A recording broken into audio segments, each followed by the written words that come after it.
Hello, Steve here from FurnaceUSA, and if you're looking for a forced air heating system in the Los Angeles area, that's what this video is all about. We're going to go over how it works. We're going to go over what are some of your alternatives to forced air heating, like boilers or baseboard or ductless mini splits and such. But yeah, keep watching this video to learn more, or if you just want to book a quote with us, just click on the link on this page or just give us a call. One of the most important things that you need to think about with forced air heating, let's say if you were building a house or if it's new construction, what are your alternatives? What could you do that's different than forced air heating? So forced air heating, essentially what it does, it pulls in the cooler air throughout your house. If you have an existing forced air system, it pulls the air in through the cold air returns. Those are those long rectangular grills that you'll see in the hallway. They're usually one per floor. Sometimes in older homes there's a lot more cold air returns, but let's say there's 3 or 4 of them. It sucks in air from these cold air returns. It brings it back to the furnace area. It brings it down along the side of the furnace area. It sucks it into the furnace, the cooler air. Let's say it's coming back at, the temperature of the house, maybe 70 degrees Fahrenheit. It puts it into the furnace. It runs it through something called a heat exchanger. So that is the core element. That is the common connecting element between all sorts of forced air systems. There's something called a heat exchanger. What a heat exchanger is, it is heat that's being generated on one side of a, let's call it like a chamber, like a heating chamber. So there's gas and there's exhaust products and all this type of stuff going into a heating chamber. That heating chamber then runs through, and depending on the efficiency, that just basically runs out of your house. That's the chimney coming out your roof, or if it's high efficiency, that's the plastic pipe sticking out the side of the wall. So that is on the inside of the heat exchanger, and that gets super hot. That gets very, very, very hot. As that's heating up, there's on the outside of the heat exchanger, there's a pathway for air to get through. So the air that's coming back from your house is going back into your furnace. It's going in the big blower system underneath your furnace, and then it's blowing up through. It's pushing past that heat exchanger. It's scraping all that heat off, and then that heat is going up into your house. So with forced air heating, there's usually a temperature rise somewhere, depending on the age and all that kind of stuff, between say 30 degrees and say 80 or 90 degrees Fahrenheit. So what that means is, let's say the air coming back from your hallway is 70 degrees. It goes into your furnace. It heats it up to 100 degrees. If it's an old furnace, the temperature rise is much higher. So it passes through your furnace, goes up to 100. Let's say it's an old furnace, is going up to 130, 140, something like that. And then it goes out through your house. So what they found over the years is with newer furnace, they actually have a lower temperature rise for forced air heating.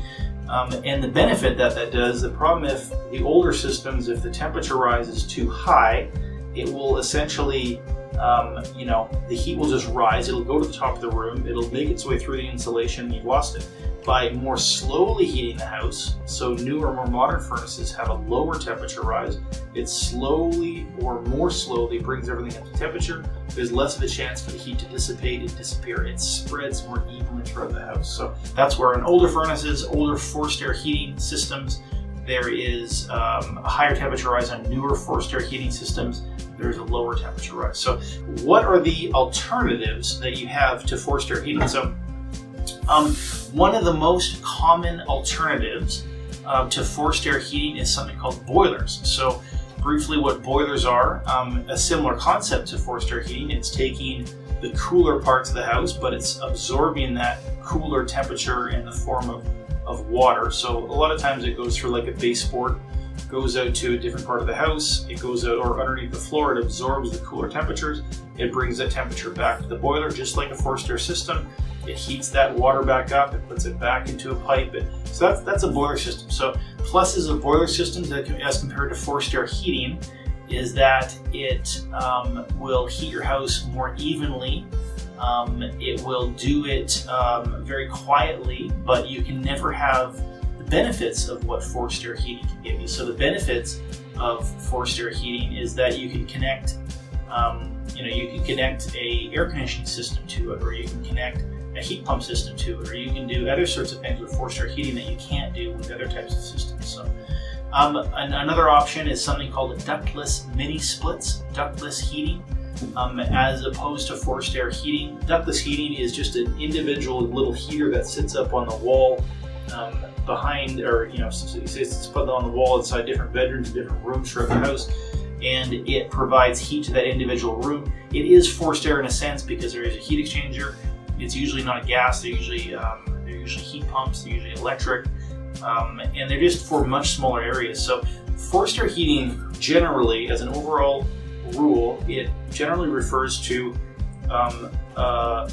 attached or detached house with a ducting system. So you have a big flow of air spreading out and being distributed all throughout the house. So you're forcing the air throughout the house. Another alternative to forced air heating is something called electric baseboard or electric resistance heaters.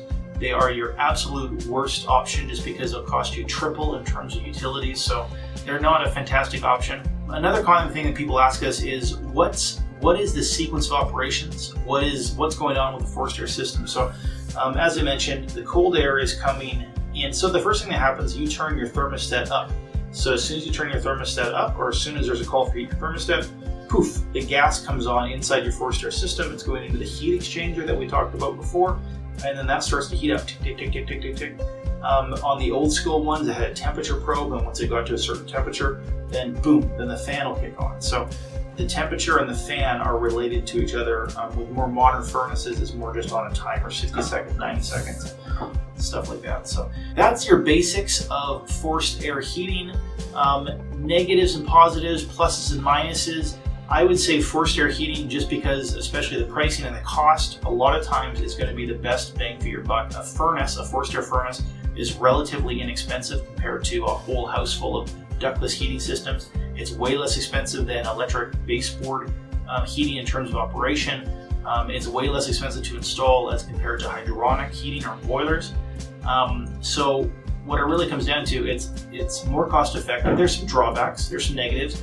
It's dustier, so if you have allergies or you have problems with air quality, it can sometimes make it worse because dust and stuff can get stuck in those ducts and it's hard to clean. It's not easy to clean those things out. So there's some downsides. They're also a little bit noisier. You can hear them more. So if you're super sound sensitive, you're going to be able to hear it a bit better. But there's pluses and minuses. But overall, I would say for 80 to 90% of the people, a forced air heating system is your best bet. So thank you for watching this video about forced air heating in the Los Angeles area. Hopefully you're able to get something out of this. To book a quote with us, just click a link on this page to schedule your own quote, or just give us a call.